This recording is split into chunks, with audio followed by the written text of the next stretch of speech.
Dabble walk and dabble talk. Dabble heater with a knife and a fork. Dabble man. This is the first time I welcome people to the accompaniment of music, or maybe I'm the accompaniment to the music. Ladies and gentlemen, I'm Gerd Kasper. I'm the president of the American Academy, and I welcome you to this event. We have a custom that I established about a year ago, where when our fellows give a lecture, they are being introduced by somebody from Berlin. Now, Brenda clearly thought that was much too risky, and she thought it was risky for two reasons. I mean, you never know what these Berliners are up to when they get here.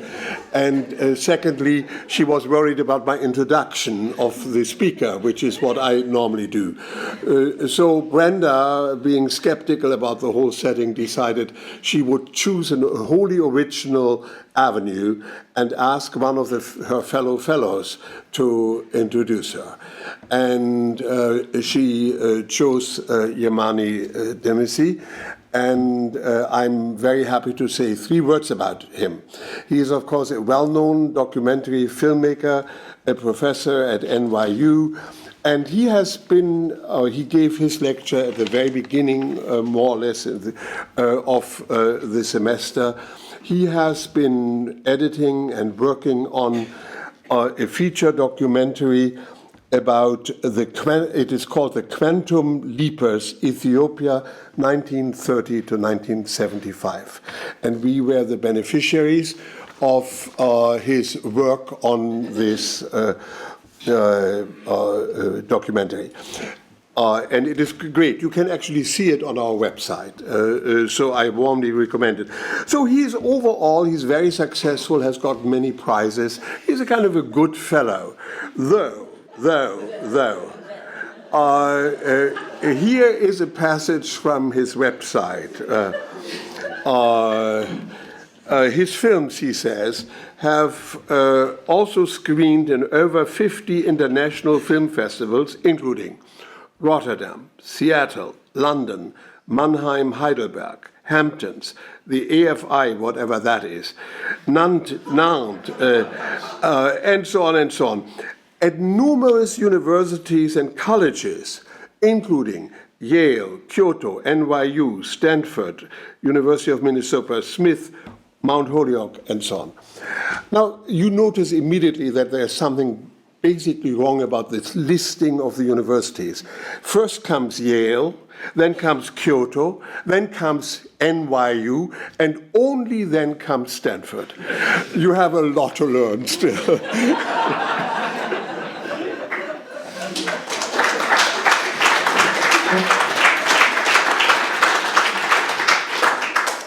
Thank you.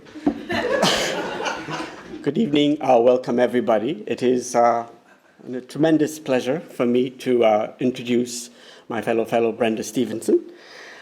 Brenda Elaine Stevenson, our Axel Springer Fellow, is an American historian notable for her expertise in U.S. Southern, African American, slavery, gender, race, and race riots.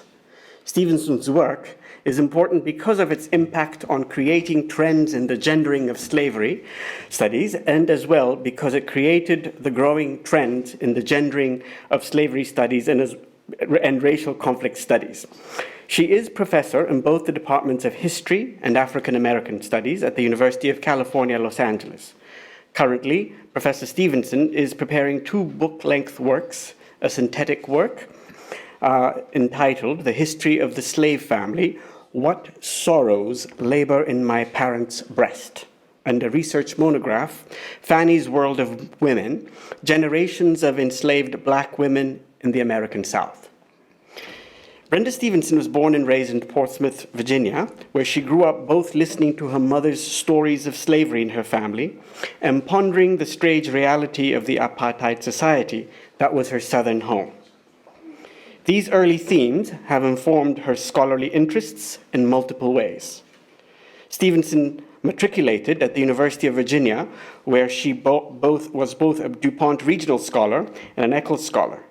Drawn to history and literature, she studied with such notable interdisciplinary faculty of the Black Atlantic and here I will use the listing without Stanford, such as Arnold Rampersad, Joseph Miller, Paul Gaston, Ray Nelson, Vivian Gordon, Clarissa Zimra, Charles Perdue, and Barry Gasper. Brenda Stevenson later enrolled in Yale's MA program in African American Studies, where she studied with John Blansingham, Sylvia Boulogne, V.P. Franklin, Robert Steptoe, Gerald Janes, and Robert Ferris Thompson.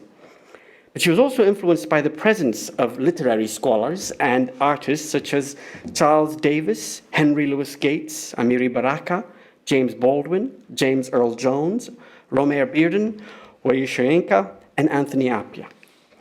Stevenson began her edition of the journals of Charlotte Fortin Gremke while in this program, and this work later became part of Henry Louis Gates's groundbreaking and critically acclaimed Schomburg Library of 19th Century Black Women's Writers. In the Yale PhD program in American History, Professor Stevenson studied with John Blansingham, David Bryan Davis, Nancy Cott, Sidney Alstrom, and Edmund Morgan. Stevenson's PhD dissertation became her award-winning book, Life in Black and White, Family and Community in the Slave South.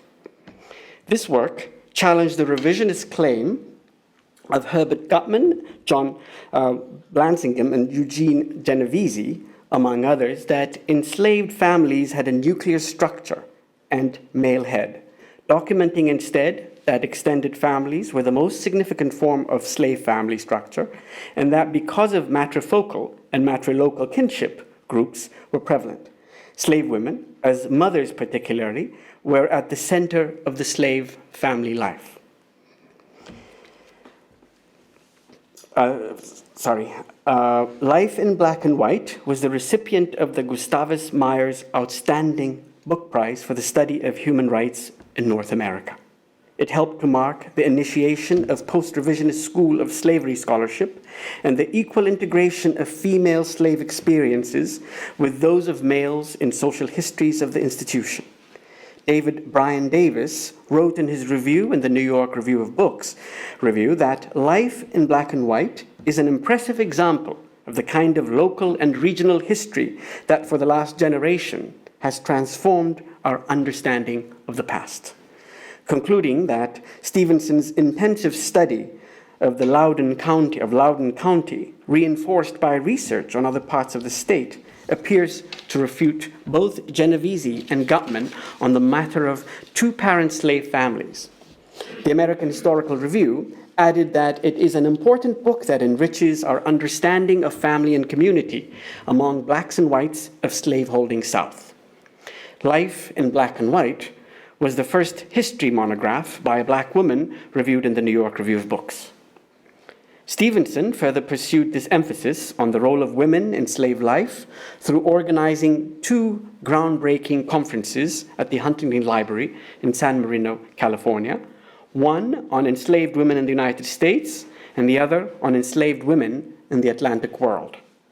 Each conference resulted in a special edition of the Journal of African American History, the first time that this premier journal in African American history, founded in 1916, ever had such a special edition. She also co-authored A History of the Underground Railroad, an epic in United States history.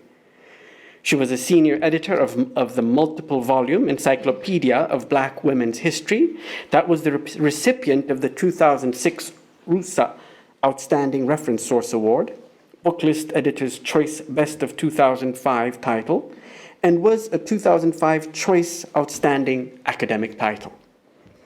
Brenda Stevenson's The Contested Murder of Latasha Hollins, Justice, Gender, and the Origins of the LA Riots, Oxford 2013, took her far afield of her research interest in the social history of the 18th and 19th centuries American South. Nonetheless, it allowed her to retain her pursuit of the study of race and gender within the context of comparative family, culture, and community relations, along with intra-group conflict. Centered on the 1991 trial of Sunja Du, a Korean shopkeeper found guilty of voluntary manslaughter in the death of Latasha Harlins, a 15-year-old South Central Los Angeles African-American girl, but sentenced to no jail time by an inexperienced Jewish-American female judge, Contested Murder traces the historical communities and cultures of the three females at the center of the case, while documenting that the Black community's longing for justice for Latasha Hollins was equally important to the initiation of the Los Angeles riots of 1992 as the foiled Rodney King beating trial. This work chronicles the social, economic, cultural, and legal histories of African American, Korean American, and Jewish American females in the United States, dealing their separate and joint racialization and oppression as females across time and space. The historical context provided for this case reveals the origins and evolution of the social hierarchy of diverse women in late 20th century American society. The book was released in July 2013 to early and sustained acclaim and was awarded the Organization of American Historians' James A. Rowley Prize for the best book on the history of race relations, published that year. And Stevenson was awarded the Ida B. Wells Award for Bravery in Journalism by the internationally renowned Women's E-News organization. Hector Tobar described Contested Murder in his Los Angeles Times Review as an excellent and methodically researched new history. The Library Journal review stated that Stevenson skillfully combines the depth of a scholarly work with the rich details of a tragic novel. The release of the book, coincidentally, dovetailed with the conclusion of the Trayvon Martin-George Zimmerman legal case, which brought immediate spotlight to Contested Murder and her expertise on racialized legal cases, garnering numerous radio, television, and print interviews nationally and internationally. In 2015, Brenda Stevenson published What is Slavery? That surveys the history of the human bondage in pre-modern societies and Black enslavement in the United States, with particular emphasis on the social history elements. Distinguished Southern historian Edward Ayers noted of What is Slavery, this book is something of a miracle, telling a story of a global importance and ancient lineage in ways both evocative and efficient. No other single volume better explains the origins and evolution of slavery in American history. Brenda Stevenson has spent most of her academic career at UCLA, where she became the first African-American female to serve as a chair of an academic department. She served as both chair of the Departments of History and African-American Studies. She also has taught at Wesleyan University, Rice University, the University of Texas at Austin, and Occidental College. As a public historian, Stevenson is often called on to speak on contemporary and historical issues concerning slavery, race relations, race riots, Black biography, and Black culture, particularly film. She is heard on many NPR affiliates and their syndicated programs and has been seen on PBS, CBS, Fox, the History Channel, Al Jazeera, America, and other local and national news programs.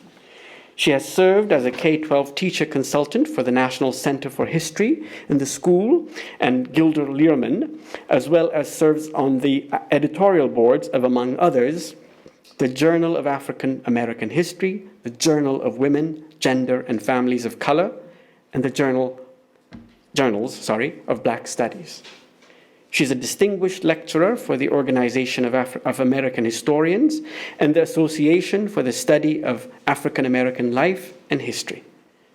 Professor Stevenson's other honors and awards include the John Simon Guggenheim Memorial Fellowship, the John Hope Blantingham Award for the Southern Historical Association for Scholarship and Mentorship, the highest faculty award at UCLA, the UCLA Gold Shield Faculty Award for Excellence in Scholarship, Teaching, and Mentorship, John Hope Franklin Senior Fellowship from the National Humanities Center, Center for Advanced Study and Behavioral Sciences at Stanford Fellowship, Ida B. Wells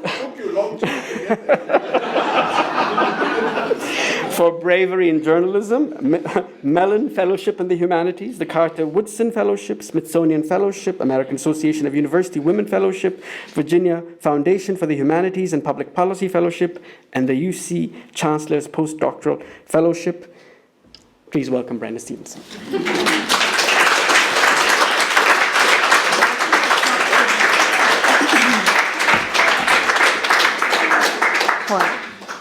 Good evening, and thank you for joining me at the American Academy in Berlin for my public lecture.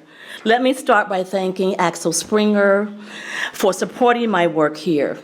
It has been a simply wonderful intellectual, cultural, and social experience that I always will remember with great gratitude and fondness. I want to thank my friend and colleague Imana for my introduction, and the wonderful Academy staff, particularly Tina, Yolanda, Joaquin, Gabby, Reinhold, Daniel, Julio, Stefan, Matthias, Noel, Thomas, and Axel. Thank you to all the fellows of this spring semester for making this a wonderfully congenial and collegial experience. I'd like to thank my husband, who's not here, but who sent me flowers. And last but not least, I thank God for this and all my blessings. Now to finally begin. Searching back over the long arc of her life, Dora Franks was clear in her complaints about her bonded life in rural Alabama and Mississippi. Enslaved people were not allowed to create, celebrate, legalize, protect, or ritualize family life. According to her, there were few ritualized events that signified the beginning and end, or even the existence of kinship ties. Quote, "Us never had no big funerals or wedding on the place. Didn't have no marrying of any kind. Folks in those days just sort of hitched up together and called themselves husband and wife." On the surface, Dora Frank's observations might not appear to be correct, or at least not generally applicable. With regard to marriage, certainly some enslaved blacks in the U.S. South jumped the broom, and some even had elaborate weddings. Still, Frank's comments do indicate a more profound truth about the social identity and status of enslaved blacks. None of their weddings signified a legally binding marriage contract, and the actual bride and groom freely chose few of the designated aspects of their marriage rituals. Indeed, it was not unusual for slave owners to insist on certain details of the slave marital ritual that interrupted the solemn nature of the event and turned it into something of a minstrel show for a white audience's benefit. Now, you're going to see a short wedding scene from Carl Laemmle's 1927 film Uncle Tom's Cabin, which captures, I think, quite well, through the use of black minstrelsy and the employment of white actors as the actual slave couple, the white public's perception of black marriage as ridiculous, and by extension, ridiculous as well, the notion of black romantic love, physical beauty, and cultural aesthetic.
And while there is little doubt that many of those Enslaved people who married, particularly those who did so of their own accord, typically found some meaning and even joy in the events that constituted that they were husband and wife. These rituals were fraught with the profound irony that defined the slave's life, the irony of being both person and property. No matter how elaborate or cursory the marital ritual, enslaved husbands and wives always were aware of its devastating limitations. Slave masters and mistresses, however, viewed the slave marriage ritual in other ways, as a form of entertainment, the beginning of the birth of new slave property, as a way to demonstrate their benevolence, and as a form of disciplinary control, the threat of familial loss. Slaveholders certainly did not conceive of the slave marital ritual as a romantic, sacred, legally binding event as ideally expressed in the property world of Southern gentry. My talk this evening explores the marital rituals of Black Southerners both before and after the U.S. Civil War as a window into the ways that African Americans marked their freedom, and in the 1860s and beyond, with public and private ritualized events that designated and differentiated their new legal status, individual choice, and human dignity as unfettered men and women.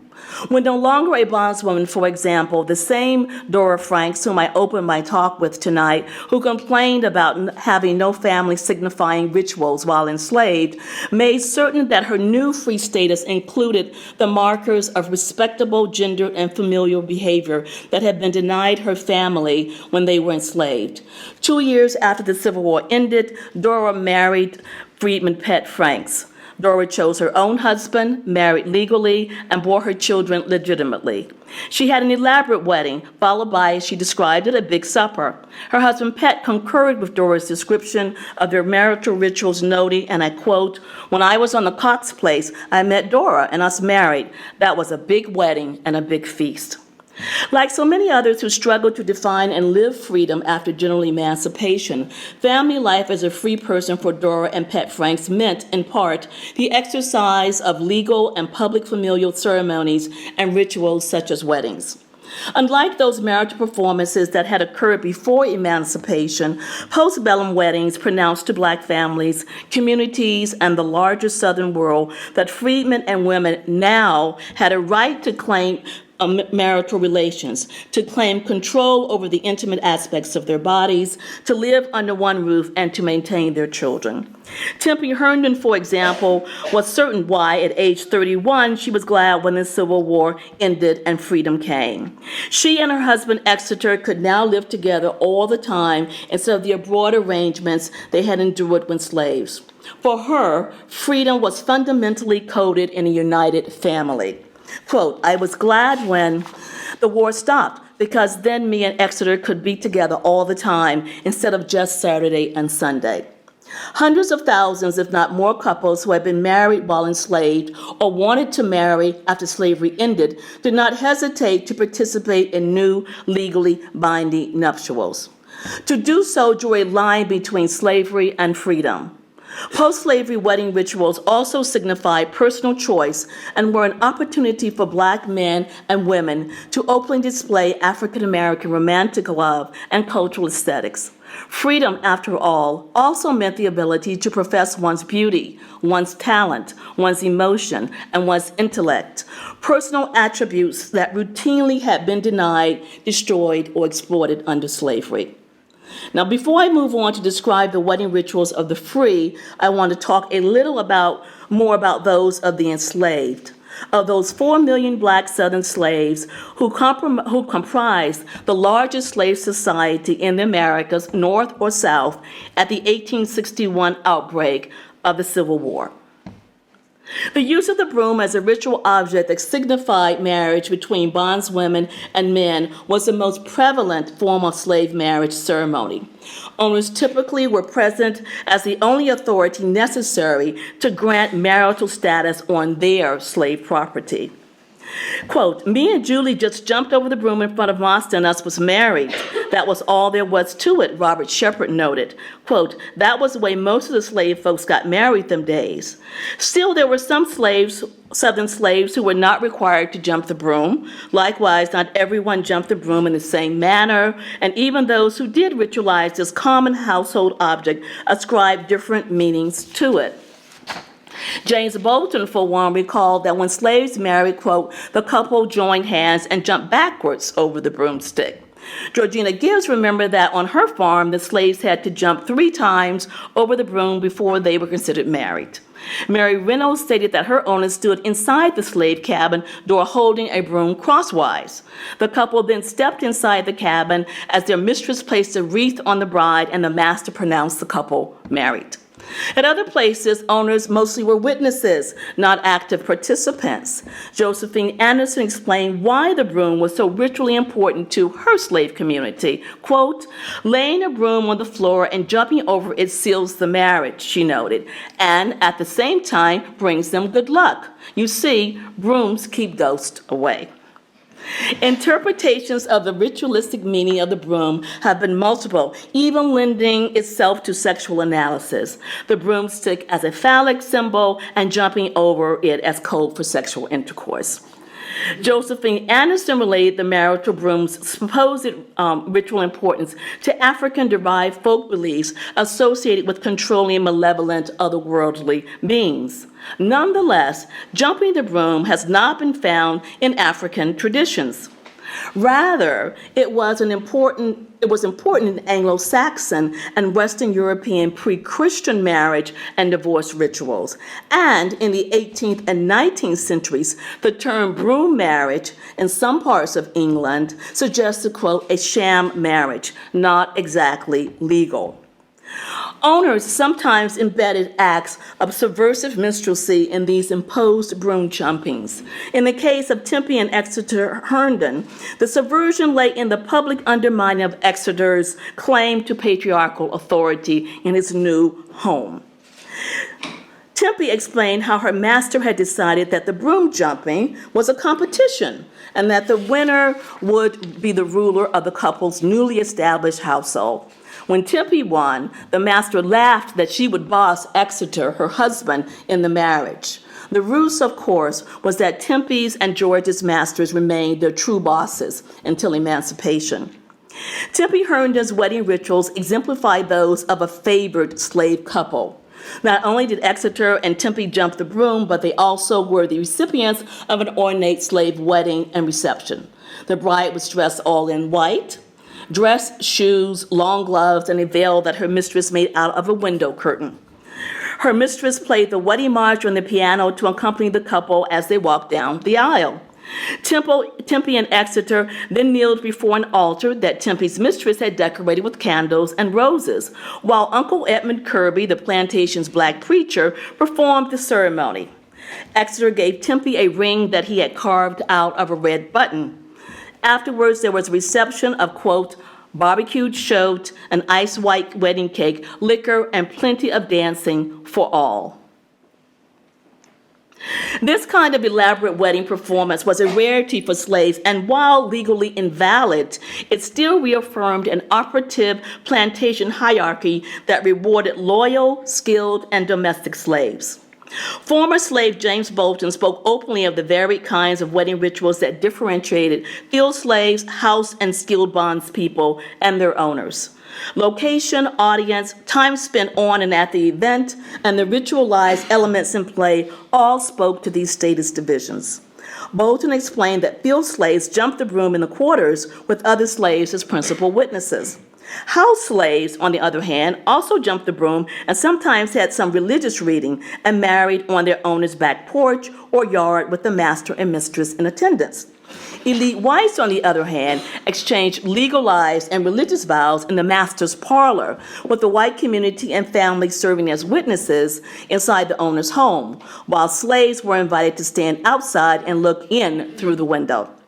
Field and house slaves' weddings took place on the days off and usually lasted through the evening. In contrast, the wedding rituals of antebellum white Southerners, especially of the elite, were days-long events, filled with elaborate dinners and gifts. As Ida Ridgely explained, quote, when the white folks had a wedding, it lasted a week, and they had big chests full of quilts and coverlets and counterpanes. Some of them would have big dances. A master's wedding would last a week, night and day. As Ridgely's description notes, the difference between slave and slaveholder weddings, and as such their status in society, were sealed also by the exchange of property as wedding gifts. Some newly married slave couples, like Tempe and Exeter, received a slave cabin to live in and a broom they jumped. Some also might have been given a space in the provision grounds and seed. Slaveholders, however, made certain that their offspring had land and appropriate household goods to begin their married lives physically comfortable and financially stable, which also meant supplying them with black labor. Planter weddings wreaked havoc on slave marriages and families because many masters did not hesitate to divide their black property and distribute them as wedding gifts for their offspring. Bill Homer explained that when his young mistress Mary married, her father gave the couple 50 of his bondspeople, and her fiance's father did the same. The financial needs of slave owners also superseded the desires of slaves to choose their own marriage partners. Charles Grandy bitterly recalled his owner's control over bride selection. If a man desired a wife, Grandy explained, his master would buy one from a nearby trader who only had to look fertile. That is, the woman only had to look fertile, completely denying the groom or the bride any choice in the matter. Slavery, therefore, did many awful things for black marriage and family life, particularly the indiscriminate, emotionally devastating separation of husbands and wives from each other, their children, and other kin.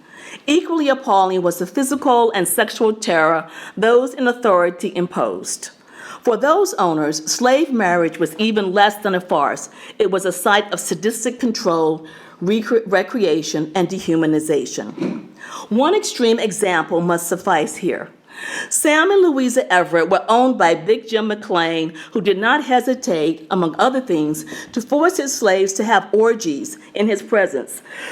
Excuse me. As a kind of live sex performance for McLean and his friends. McLean's associates were welcome to participate, quote, choosing for themselves the prettiest of the young women and, quote, sometimes forcing the unhappy husbands and lovers of their victims to look on. When McLean decided that Louisa and Sam should marry, Louisa recounted, quote, he ordered Sam to pull off his shirt. That was all the McLean slaves wore. And he said to me, Nor, do you think you can stand this big Sam? He had that old bulwark flung across his shoulder, and Lord, that man could hit so hard. So I just said, yes, sir, I guess so. I tried to hide my face so I couldn't see Sam's nakedness, but he made me look at him anyhow. He told us what we must get busy and do in his presence, and we had to do it. After that, we were considered man and wife. Me and Sam was a healthy pair and had fine big babies, so I never had another man forced on me, thank God. Sam was kind to me, and I learned to love him. The only marital ritual that McLean allowed them to perform was that of the sexual act, performed in public for their masters and others of the community to witness. Public pornographic performances were extreme instances of marital minstrelsy imposed on bonded men and women. After emancipation, Nora renamed herself Louisa, and the couple took the surname of Sam's first owner, Everett. Louisa and Sam moved from Virginia to Georgia, where they managed to stay together, raise their children, and eventually purchase their own farm. They gave no indication of what kind of marriage ritual they undertook once freed. Other couples recalled their weddings once emancipated at varying levels of detail that indicated the moral, civic, and legal importance of their spoken vows and acquisition of official paperwork. Their descriptions also reveal how they personally and publicly expressed love, romance, their physical beauty, and their fashion and culinary tastes. The federal government implemented policies primarily through military officials and especially the Freedmen's Bureau that were supposed to regularize the marriage status of the newly freed in accordance with the ideas and mostly the ideals of Christian citizens. Freedmen Bureau officials, Northern Freedmen Aid and Missionary Societies, newly created black churches, and Southern legislators all were determined that freed blacks should take on the marital constructs of nuclear patriarchal families that would project images of a civilized black citizenry worthy of freedom and participation in the nation's body politic and society. All of these organizations exhorted ex-slaves to try to remain with the spouses and children whom they had had at the time of their freedom, to abandon multiple liaisons, to seek written legal documentation in the form of marriage licenses and certificates, and to live peaceably as husband and wife under one roof, all working for the support and success of family members. Among this confusing, complicated, and sometimes conflicting patchwork of instructions from various sources, most freed couples sought legitimacy for their marital relationship and their children. While some continued to jump the broom even after freedom, others across the South who had been married while enslaved were told that their original marriages would stand. Still, it was not unusual for newly free couples, anxious to make certain that their marriage relations were legal, to participate in group or even mass marriages that occurred at military camps, at churches, at the homes of clergy, and Freedmen's Bureau offices, and in district courthouses. Mary Biddy, for example, noted that soon after emancipation, quote, a big supper was given that about 25 slave couples attended. There was gaiety and laughter. A barrel of lemonade was served. A big time was had by all. Then those couples who desired to remain together were joined in wedlock according to civil custom. Philadelphia and Charlotte Fortin, while teaching among South Carolina freedmen, wrote happily in November 1863 of these marriages, even if she displayed some of the typical Yankee cultural snobbery. And I quote, 6 couples were married today. Some of the dresses were unique. I'm sure one must have been a worn cast-off dress of her mistress's. It looks like white silk covered with lace. The lace sleeves and other trimmings were in rather a decayed state, and the white cotton gloves were well ventilated. But the bride looked nonetheless happy for that. 'Twas amusing to see some of the headdresses. One was very ridiculous. But no matter for that. I am truly glad the poor creatures are trying to live right and virtuous lives. The poor creatures indeed. Colonel Thomas Wentworth Higginson, commander of the all-black 1st South Carolina Volunteers, was hardly more complimentary when he noted of the bride who was about to marry one of his men that she was, quote, a most unattractive woman, jet black, with an old pink muslin dress, torn white gloves, and a very flowery bonnet that must have descended through generations of tawdry mistresses. The recently freed, however, were not at all put off by amused Yankees like Fortin and Higginson, or irate Southerners who resented blacks, quote, putting on airs and, quote, mimicking their betters through formal weddings. Freed people made a point to marry who they wanted without white interference. When both Colonel Higginson and Captain Trowbridge, for example, tried to dissuade the young soldier from marrying the woman Higginson described above, because she, not only as far as Higginson was concerned, very unattractive, but the mother already of 7 children, the soldier refused to take their advice. He insisted that they could not, quote unquote, love for him. Quote, I must love for myself and I love she, he declared definitively. Those who had jumped the broom before emancipation went right to the point of why they chose to remarry after gaining their freedom. They wanted to ritualize their marriages in the manner that free people typically ritualized theirs, not as slaves had. Quote, my mother married at Thomas Pope's place, a former slave recalled, and he had an old man, Ned Pearson, a black who could read and write, to marry them. He married lots of blacks then. After the war, many blacks married over again because they didn't know if the first marriage was good or not. Charlie Davis explained in similar fashion, quote, my mammy and daddy got married after freedom because they didn't get the time for a wedding before. They called themselves man and wife a long time before they really married. Willis Dukes was absolute about the legitimacy of his post-bellum marriage, noting, quote, we didn't jump over no broom neither. We was married like white folks with flowers and cake and everything. As far as Dukes was concerned, because he and his bride shared the same marital rituals as whites, their marriage had to be legitimate. Former slave Gus Clark also was emphatic, quote, "I have had 3 wives. I didn't have no weddings, but I married them according to law. My first 2 wives is dead." Mildred Grace recalled that as a slave, her mistress had given her a cast-off dress and she had, quote, "stepped over the broomstick. But, quote, after the war, we had a real sure enough wedding with the preacher. That cost $1. Mary Reynolds, who also had been married by stepping across a broom, noted, "After freedom, I got married and have it put in the book by the preacher." Those who decided and had the ability to marry as individual couples brought serious thought and planning to the manifestation of their marital bonds. Clothing, food, venue decor, audience composition, their vows, the license, the celebrant, and the dance party were all important items to consider in these marital rituals that pronounce free status. Many of these choices also spoke to the aesthetic value of late 19th century Southern Blacks and their skills as designers, seamstresses, musicians, cooks, and speakers that they brought with them out of slavery into their new lives as freed people. Some of these preparations also suggest the communal efforts and ties, Black and white, that shaped Black communal life in the first decades after slavery ended. I would just pause for a couple of moments just to demonstrate some of the skill that Black seamstresses, for example, acquired while enslaved and were able to use in order to gain and support their freedom, and also to pass on along to their descendants. Elizabeth Ketley, for example, was a slave woman and extraordinarily talented seamstress who managed through her work to buy her freedom before general emancipation and that of her son. She became the clothes designer for First Lady Mary Todd Lincoln. Secondly, Anne Lowe who was not a slave, but the granddaughter of a slave.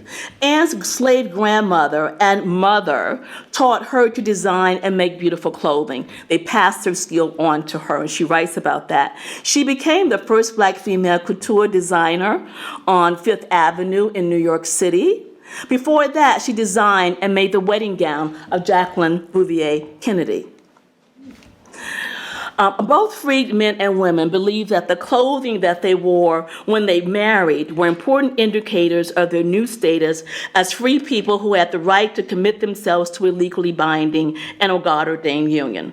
For women, it also was the opportunity of a lifetime to show off their physical beauty, the right to have glamorous feminine clothing, their talent as designers and seamstresses, and to proclaim their moral purity.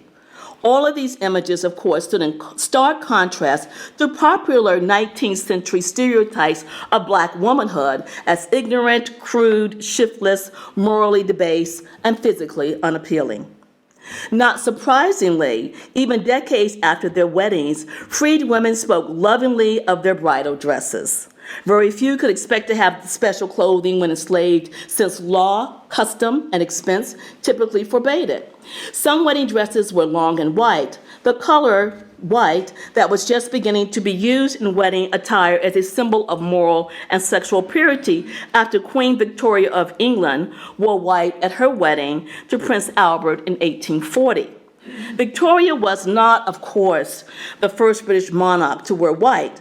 Mary, Queen of Scots, for example, wore white when she married in the 16th century. But certainly, Queen Victoria set the stage for the late 19th century popularity of white and light beige as the color for the bride's clothing.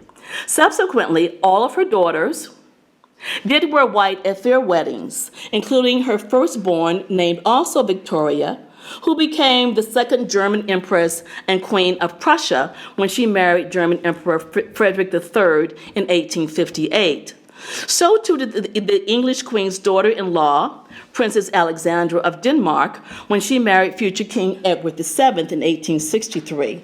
So also did Queen Victoria's African goddaughter, Sally Bonetta Forbes, on August 14, 1862, when she married James Labulu Davis, an African merchant of Brighton. The color white during this time became very popular among well-to-do young women in the United States, as we can see in these pictures from the 1860s. These bridal fashion trends set in Europe and among the nation's elite also influenced the choices of newly freed brides. You might have noticed that not only the dress, but also the veils were white. Many freed slave brides wore white veils not only because they were fashionable and contributed to the appearance of virginal innocence. These veils, as hair adornment, also became symbols of freedom, since some southern locales legislated through sumptuary laws that enslaved women could not adorn or even show their hair, but rather had to wear it wrapped up in scarves, as we see in these slides. These sumptuary laws also affected the style, color, material, and ornamental nature of the clothing that enslaved women and men were allowed to wear. Beautiful wedding clothing in general indicated that these laws had historically designated who was slave and who was free no longer applied to them. Molly Horn recounted, "Mama bought me a pure white veil. I was dressed all in white." So too was Holly Hadnot, who explained that she had pretty long black hair and a veil with a ribbon around the front. Nellie Smith, a successful cake baker, was delighted to give the details of her first wedding, especially her attire. And I quote, "I wore a white dress made with a tight-fitting waist and a long full skirt that was just covered with ruffles. My sleeves were tight at the wrists but puffed at the shoulders, and my long veil of white net was fastened to my head with pretty flowers. I was a mighty dressed-up bride." Nellie wore a very pretty plain white dress when she married the second time. Liza Jones wore a white tarlatan dress and a veil. The white dress and veil, Liza explained, were, quote, "signs that you haven't ever done no wrong sin and that you are going to keep being good." Beneath their veils, some women had powdered faces, but according to Eliza Washington, she wore no paint. Freed women's fashion sense could vary by their age, their generation, previous marital status, locale, religious beliefs, and financial status. Many women certainly could not afford some of the dresses you've seen, although they often shared patterns to make the prevailing styles. Still, the relative finery of the woman's wedding ensemble allowed her to put on public display her aesthetic and romantic sensibilities, her beauty, her femininity, and her good character. And the color white, while popular, still has some competition among other colors, as we can see from the slides of these actual wedding dresses from the American South during this mid to late 19th century period. Joseph Anderson recalled that her wedding dress was blue. "Blue for true," she expressed. "I thought it was the prettiest dress I ever see." Julia Cole remembered, and I quote, "I ain't never seen nothing like that pretty, flowery wedding dress that I wore, and I had the prettiest hat and things that I ever seen." Minerva Edwards wore a blue serge suit. "The dress I married in was red silk," Susan McIntosh indicated. Julia Larkin, whose financial resources no doubt were more typical of freed women, wore a new calico dress. So too did Will Sheets, his bride. Harriet Jones accessorized a used dress from her former mistress with red stockings, a pair of brand new shoes, and a wide brim hat when she married Bill Jones the year after freedom. Natty McCree wore a black silk dress that had an overskirt of blue and that was scalloped around the bottom, and Nettie's hands were adorned with white silk gloves. Their great efforts had the desired effect on their grooms. Nettie's husband, Ed, recounted gleefully, "I never will forget how she looked that day." William McOrder could not remember exactly what his wife wore, but noted, quote, "I am telling you that she looked pretty and sweet to me." For most brides, their wedding dress was the most beautiful they ever owned. Some even planned to be buried in theirs. I could not fit in mine again. Okay. Wedding attire was so important that brides bartered and sold their eggs, chickens, other livestock, produce, baked goods, and their labor to obtain it. They also rarely refused assistance in acquiring the various items needed for their proud day, reaching out to friends, local seamstresses, teachers, missionaries, former mistresses, current employers, kin, and grooms for help. Some men were pleased to be able to display their patriarchal capabilities by providing financial support for their brides or daughters' ensemble. Postbellum brides indicated in the assemblage process of clothing and adornment for body, hair, hands, and feet those who were operative members of their communities and kinship networks as free people. The necessity to beg, borrow, and in yes instances steal, I do have evidence of that, wedding clothes also suggests the precarious economic status of freed women, many of whom could not afford on their own this elaborate and costly clothing. Some of this pre-wedding activity indicates as well active economic relations between working white and black women at the time when fledgling local Southern economies were a burden for both. Susan McIntosh, for example, bought her wedding clothing secondhand from a local white woman. The white silk gloves that Nettie McCree wore at her wedding were given to her by a white seamstress whom Nettie often patronized. Now, grooms also placed great importance on their wedding attire. Dressing for their wedding afforded them the occasion to doff their work clothes and acquire, if only very temporarily, the look of the sophisticated gentleman, ready to take on their patriarchal citizenship role and uphold the contractual responsibilities and benefits of a legal marriage. The image that they hoped to portray was in striking contrast to racist stereotypes of freedmen as lazy, irresponsible, and beast-like in manners, intelligence, appearance, and appetite. They, like their brides, often felt the necessity to barter and borrow clothing to complete their ensemble in order to make their public marriage ritual a spectacular one that firmly pronounced their free status, their manhood, and their citizenship. Ike coat, for example, sported a Prince Albert coat. He was so proud of it that he intended his children to inherit it.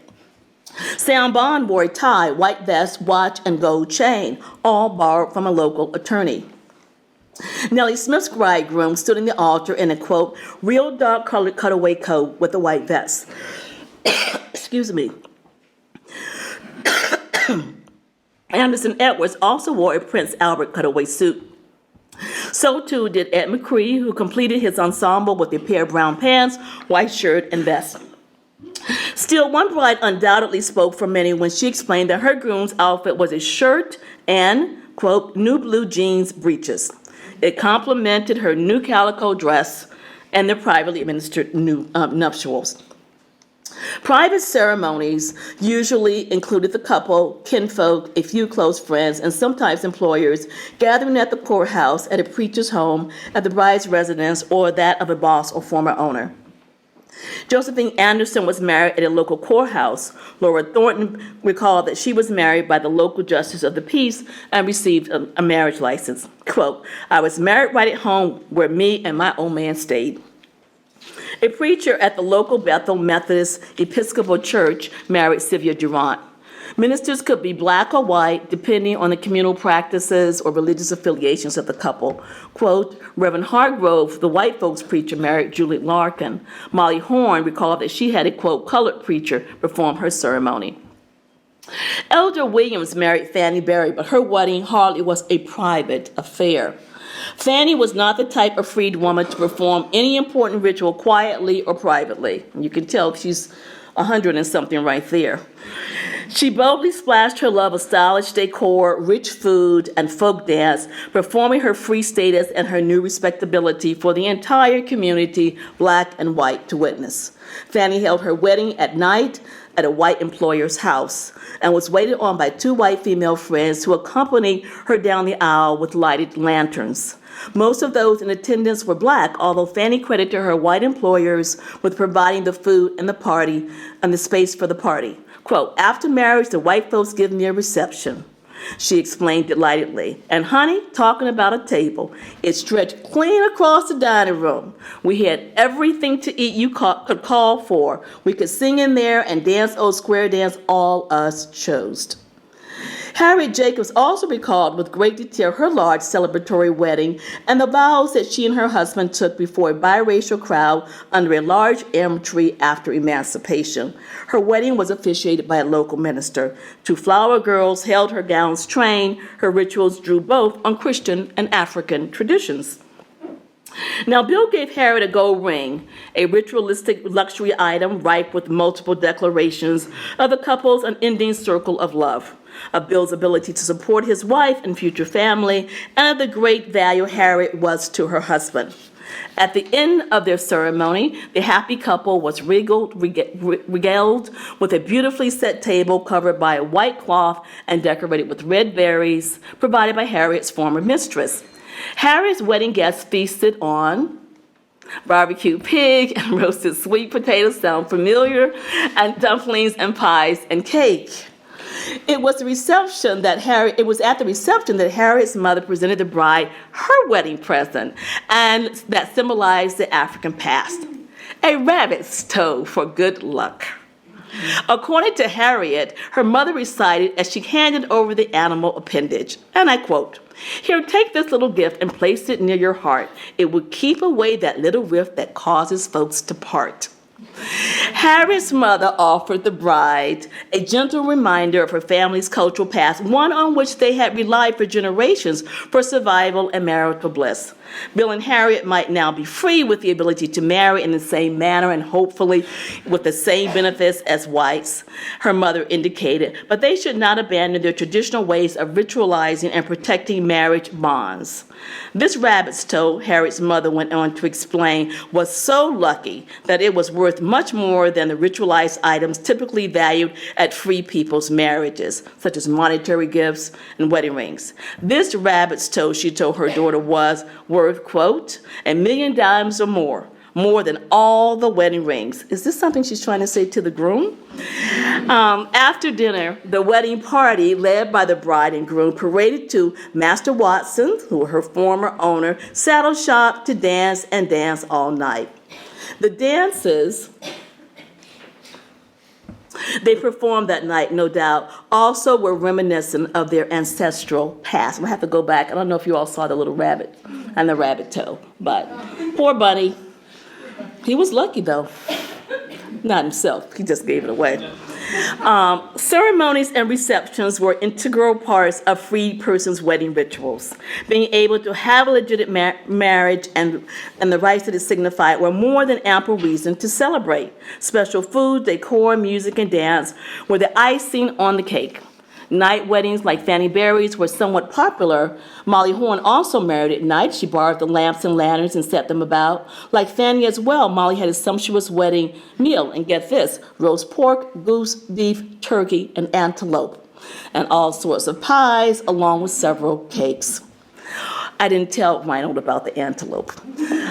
Former slave woman Harriet Gresham Granley married a member of Company I, 35th Regiment at a military headquarters in South Carolina.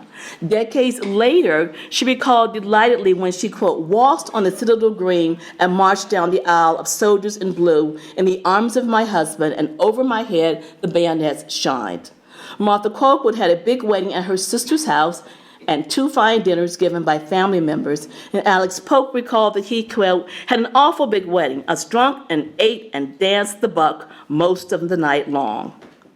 These types of wedding celebrations impressed all who viewed them. Even Polk's white neighbor had to comment that, quote, he had never seen such a wedding in his life. Most receptions, however, were much more modest and like those significantly less elaborate wedding clothes and locations noted earlier, suggested the class differences found among Southern freed people derived from diverse levels of economic well-being and access to financial resources. Sylvia Durant noted that after her marriage ceremony, she, like Susan McIntosh, just had pound cake and wine. Wedding cakes, which symbolize the sweetness of the love and commitment between the couple, were particularly important ritualized food items and usual fare for most.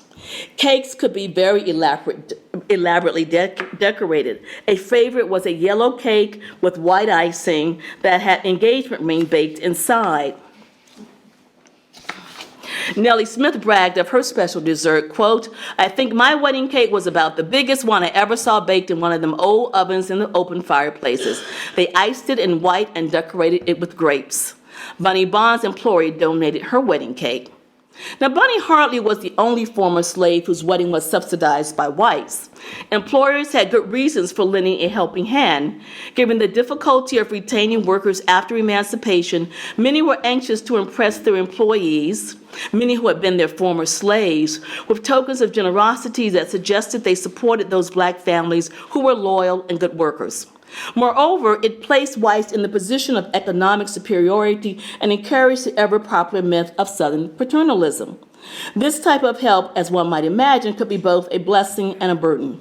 It indicated how involved former owners or employees remained in the personal lives of their black workforce, and it documented sustained black economic dependency. This kind of aid, therefore, really barely disguised the lingering financial exploitation that whites imposed on black laborers, leaving them little ability to fund their own weddings or to create new separate households. Black workers, however, also may have been able to leverage their employers' need for labor to get them to provide precisely the kind and amount of assistance they needed to have elaborate marriage rituals. Bunny Bond seemed particularly adept at getting donations from a network of employers and friends. The woman for whom she worked as a housekeeper provided her with a wedding cake, a nice white silk dress, and paid for her groom's suit. Her previous owner lent her one of her chemises, a corset cover, and a dress that had ruffles around the bottom. She borrowed a used veil from a freedwoman's associate. Teacher Laura Town gave a former slave worker in her household named Lucy a secondhand calico dress and a ruffled nightgown and cap when she married. Betty Kirtle's employer also was a white woman who raised her when she was a slave child, and she made her wedding dress. As she aged, she asked Betty to come back and live with her. Henry Davis recalled that both he and his wife's employers, who had also been their owners before emancipation, financed their large wedding. Not only did they help with the wedding costs and arrangements, they also provided them with gifts to prepare their new household. Her white folks give her a trousseau, Henry explained, and mine give me a bedstead, hot mattress, and 2 feather pillows. Likewise, Walter Kane and his bride married at Mr. Walter Spearman's house, someone they characterized as a good white man, and the white folks give us a good supper after the wedding. Now, Anderson and Minerva Edwards had a large wedding with more than 100 people attending. They too had lived on adjoining plantations when they were enslaved. Their former owners gave them an affair and a big dinner afterwards. And Mandy Hadnot noted with pride that she married where? Right in the parlor of her former mistress's house, for whom she still worked. Mandy felt so obliged to her employer that she put off leaving immediately after the wedding. Quote, "Oh, mistress, cry so when I have to leave that I stay with her for 3 weeks after I marry." Let me conclude very briefly by reiterating that formerly enslaved men and women entered their postbellum lives with diverse ideas and ideals of freedom. Most significant for many was the opportunity to have families beyond the abusive and manipulative reach of former masters and the state that has supported the slave regime. To be free meant to have a legitimate social identity that permitted legal marriages, and through those marriages, parental and patriarchal rights that allowed one to support and protect freed women and children. Freedom, as such, implied taking on the mantle of respectable and respected man and womanhood, with its gendered connotations symbolized in part by the ritualization of marriage. The sponsorship roles of whites and freed persons' marriage rituals, however, were reminders of the persistent economic marginality of freed men and women. It also indicates the continued dependency that Southern whites had on black labor, male and female. Thank you very much.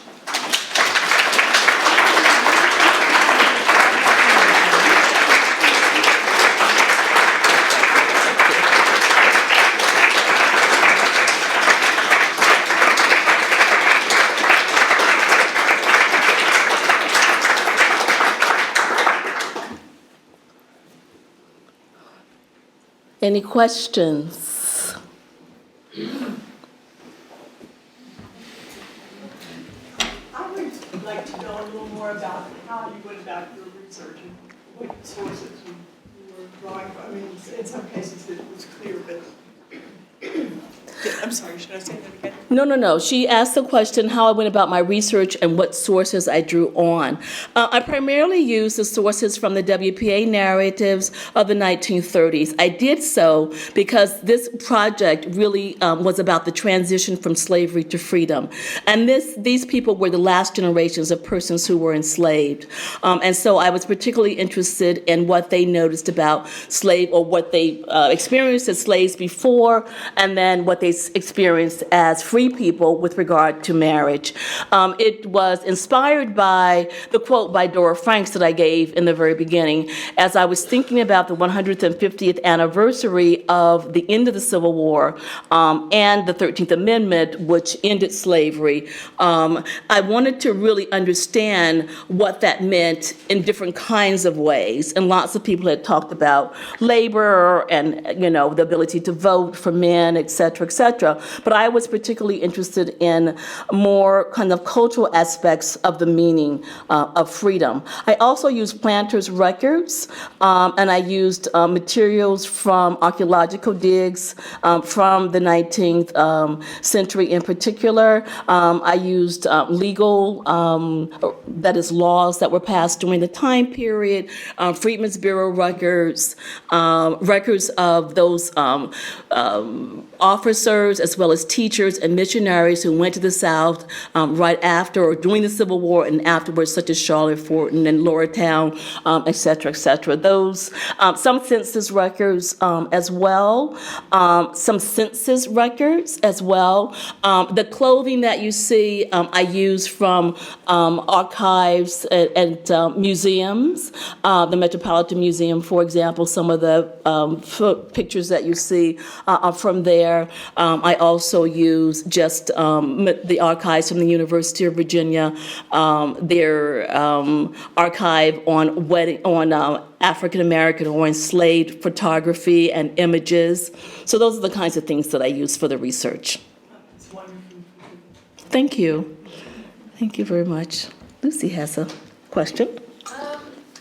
I'm wondering, when you were introduced, it was talked about the book where you disputed the form of the family during slavery. Yes. In that it was matrifocal more. And I'm wondering how that changed after freedom. And I heard how you said that people had to resemble what was considered, the man and the woman and the nuclear family.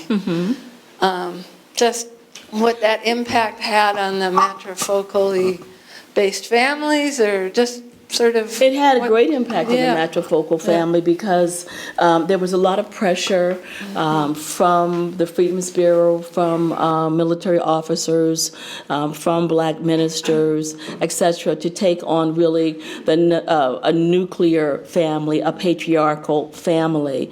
And while the woman continued to be important as a breadwinner and also as a person who socialized children, took care of the home, et cetera, the society expected actually this to work as a nuclear patriarchal family. And we see, evidence of conflict as a result. I mean, there's a lot of conflict that occurs, at the end of the Civil War when people reconstitute their marriages. There are multiple liaisons in some cases, and people have been sold away from the Upper South to the Lower South. They had a family in the Upper South. They have one now in the Lower South.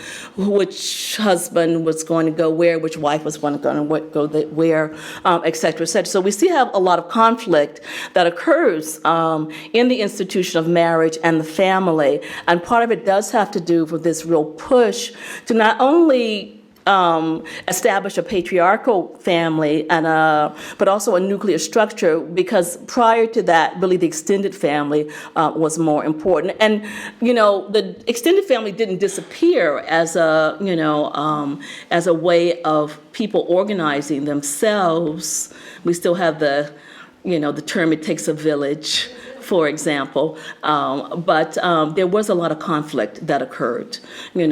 This is the happy side of the story, basically. But some of these people had married. This was talking about their first wedding. Some people divorced. Some people, didn't work out, et cetera, et cetera. Mm-hmm. Thank you. You're welcome. Thank you. Thank you very much for this presentation. To what extent in your research, to what extent did other rituals, so for example, Native American rituals or West African rituals, surface in these rituals after emancipation? You mean other than the rabbit's toe? Yes. No, because you mentioned distinctly that the broom was not. Right, Yeah. the broom is not, Yeah. right. I'm not sure about Native American at all, and I'm still doing research on the African ones. I mean, what we have with regard to knowing about what the West African, Western Central African rites were like is really what's presented from people who were either slave traders or who were just sea captains, or they were traveling missionaries, et cetera, et cetera. So we don't get a clear sense of what those rituals were, because it's really through their cultural lens that we see them. I mean, there was a sense that there were no rituals in a way. I mean, oftentimes people said there were no marriages, there were no rituals, people just had promiscuous couplings and things like that. So it's very difficult for us to find, the retention of that. What we do know is that about, some of the things I do know in terms of the African influence is that when Africans first arrived, they did choose people from their ethnic groups to marry. And if they could not find somebody from their ethnic group or their linguistic group, they would really, really wait to get married. There also were people who married people who were from societies that were polygamous, and some people would not marry into those groups where people expected that this could exist if they were not from a society like that. We know about a third of the people who were taken were Islamic in faith, and actually Islam continued to be a practice faith among some people, particularly in the Sea Islands among the Gullah. Okay, and so the wedding dress we know of, the clothing that they wore in general was very similar to what's been described as Islamic dress from an earlier period of time.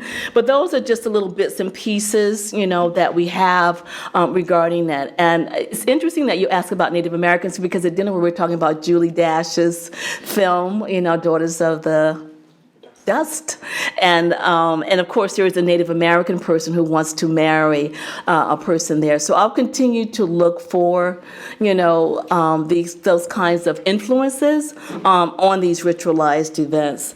And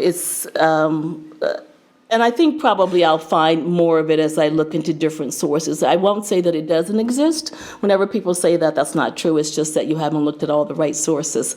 So I'll continue to look for the right sources. Okay? Oh, okay. Michelle and then Robin. Okay.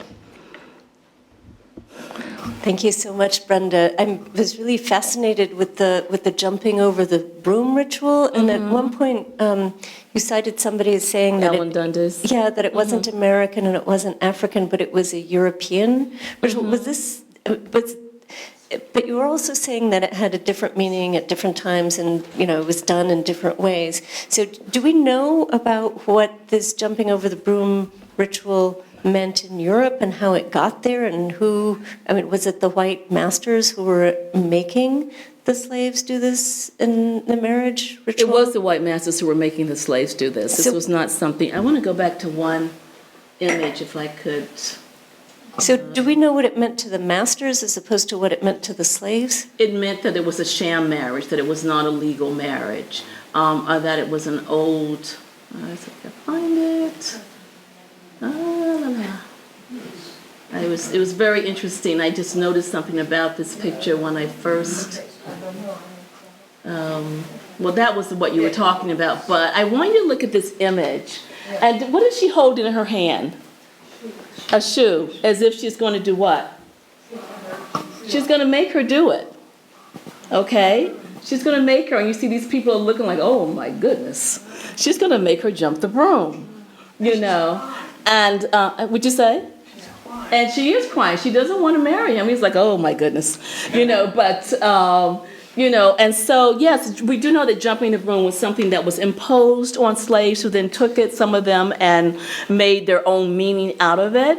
It was in pre-Christian, just a moment, in pre-Christian England. It's also in some of the British Isles, other British Isles as well. There was an article, a very interesting article in the Journal of Divorce, which talked about it was used both to jump into the household in pre-Christian to signify marriage, and then the jumping backwards outside of it was divorce, which is very interesting.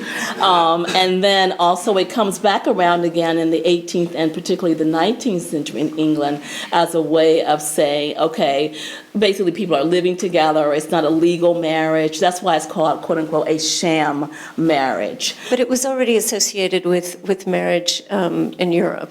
It was already associated with marriage in Europe long before we have any indication that it was used as a form of ritualizing slave marriage in the antebellum period. But in Europe, were those legal marriages or somehow? In the pre-Christian era, they were legal marriages. In the 18th and 19th centuries, they were not. Mm-hmm. Did you want to add to that? Yeah, I would like to add that in a way, the masters had to invent that. Mm-hmm. You reuse that because a marriage of a slave and a slave wife would have been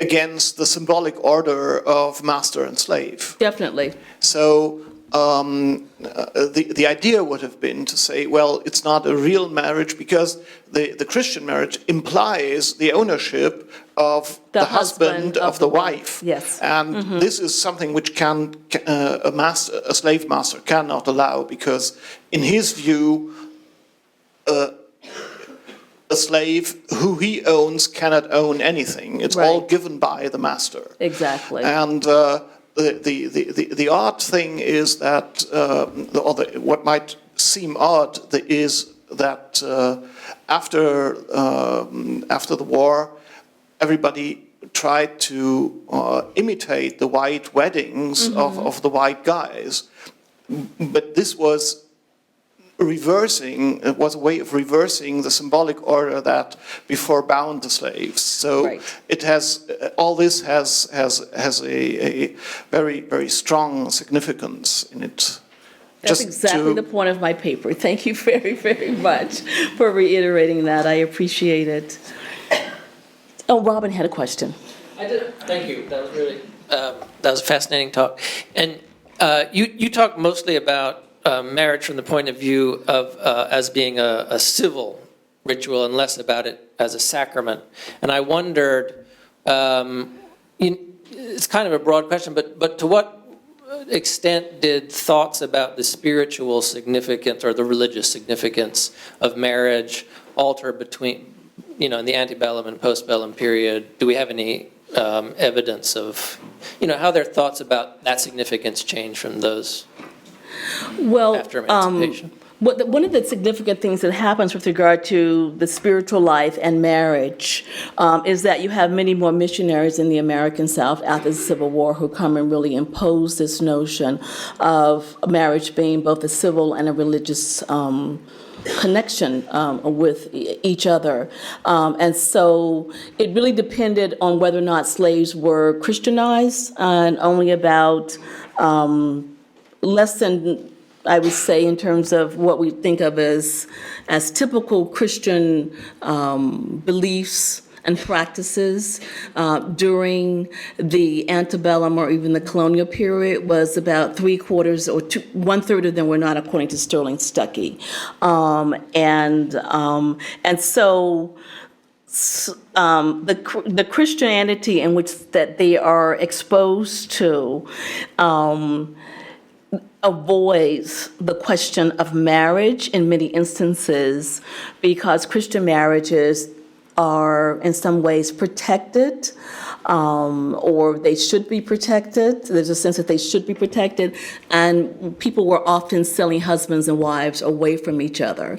So the notion of a Christian marriage is something that's really, some people do talk about and think about prior to emancipation, but it's really something that becomes much more important after emancipation happens. And it becomes important with these people coming from the North, like Charlotte Fortin and like all these other people, the American Missionary Society, the American Baptist Home Mission Society, et cetera, establishing churches, but also establishing seminaries and trying to really regularize, as far as they're concerned, the way in which Christianity is expressed and comprehensively how it's expressed in one's personal life, including marriage.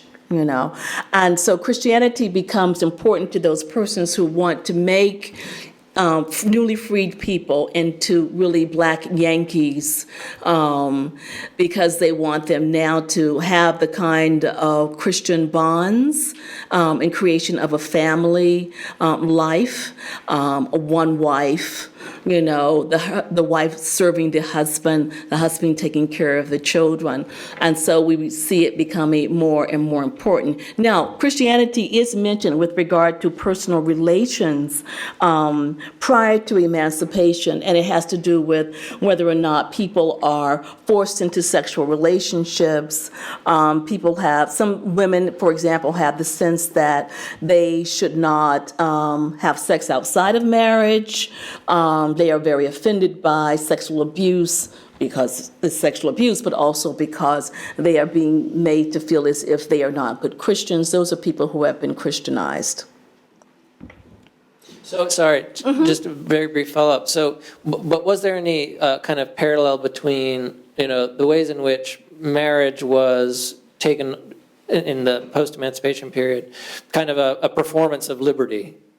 Did it also become some performance of Christianity? Christianity. Yeah, it did. When I was talking about the white purity being suggested by the veil, and also by the dress. That was very important. To take on Christian womanhood meant to also take on the mantle of being virginal, being only related sexually to one's husband. And it was also saying that. It was also saying, I'm no longer sexually available to any man, particularly any white man or black man in power, to take advantage of me. I am a Christian wife. I think there's one more. One more? May I ask one more question, or do you? Yeah, you can ask one more, and then I'll talk to you, Stephen, afterwards. Okay? Yes. Okay. Brenda, thank you. You chose a very interesting period from just before the Civil War and after. How do we think of this at the beginning of the 19th century? Did marriages among slaves look very different? Or is there a continuum that then enters into this final phase? Well, marriages among slaves don't look that differently, but there are some things that happened at the beginning of the 19th century.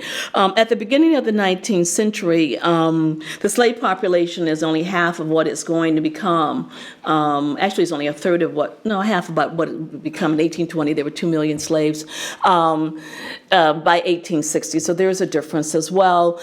This additional 2 million slaves actually come from procreation. They're not being imported for the most part. There's some, maybe 50,000 to 100,000 who come in, but it's mostly through procreation. So there's a lot of push and some breeding schemes to get people to have children. And so one of the things that I said about slave marriages for owners often also assured them that they were going to have additional slave property, and we see that happening. The other thing, too, that happens really at the beginning of the 19th century is that we see communities of slaves and families that have been more stable because they've been in places like for several generations now in Virginia, Maryland, North Carolina. Now they're going to be part of the domestic slave trade, which transfers over 1.5 million slaves from the upper South to the lower South between 1830 and 1860. And these slaves are not transferred in family groups or husband and wife groups.